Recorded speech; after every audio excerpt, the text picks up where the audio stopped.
जय जगन्नाथ सांग मैंने वेलकम करुँच फ्रेश वीडियो को चलते आलोचना करवा आज किसी प्रश्न उत्तर।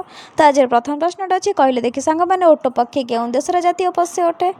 ओट पक्षी क्यों देशर जातीय पशु अटे क्यों देशर। Option A Saudi Arabia, option B Kuwait, option C उभय ए एंड बी। तो यार सठिक उत्तरटी कौन हम?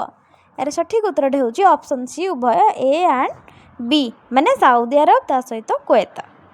ओट पक्षी दुईटांग देशर जातीय पशु।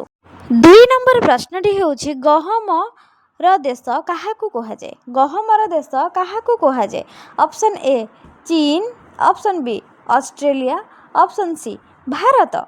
तो क्या कहुए यार सठिक उत्तरटी होछि ऑप्शन ए चीन। तो गहमर देश आम चीन को कही था। बुझेगा सांग मैंने चलते परवर्ती प्रश्न आलोचना करेंगे। जदि वीडियो भल लगे चैनल को लाइक सब्सक्राइब निश्चित करते हैं। हाँ चैनल सहित जोड़ी होगी रही था। चलते आलोचना करिए परवर्ती 3 नंबर प्रश्नटे हूँ केउं देश उभय पक्ष और मनुष्य मध्य युद्ध होइथिला। कहले देखिए सांग मैंने एमती केउं देश अच्छी कि जो देश उभय पक्ष और मनुष्य मध्य युद्ध होइथिला। Option A China, option B Australia, option C Bharat. तो यार सठिक उत्तरटी होची ऑप्शन बी ऑस्ट्रेलिया। 4 नंबर प्रश्नटी होची केउं देश रे सुनार पहाड़ रही। कहले देखिए सांग मैंने केउं देश रे सुनार पहाड़ रही। Option A Congo, option B Australia, option C Bharat. तो केउं देश? तो यार सठिक उत्तरटी होची ऑप्शन ए कांगो। कांगो देश रे ही सुनार पहाड़ रही।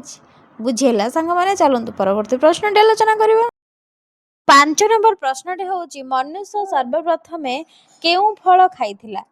मनुष्य सर्वप्रथम केउं फल खाइथिला। यार ऑप्शन ए हूँ डिम्बिरी फल, ऑप्शन बी आंब, ऑप्शन सी सेव। तो यार सठिक उत्तरटी हूँ कौन ना ऑप्शन ए डिम्बिरी फल। तो मनुष्य सर्वप्रथम डिम्बिरी फल खाइथिला। बुझेगा सांग मैंने जदि बुझेगा चैनल को डू लाइक शेयर सब्सक्राइब निश्चिंत करूँ। आ एमती हेल्पफुल कंटेंट पाई मो चैनल सहित आप जोड़ी रुहतु। रही जय जगन्नाथ।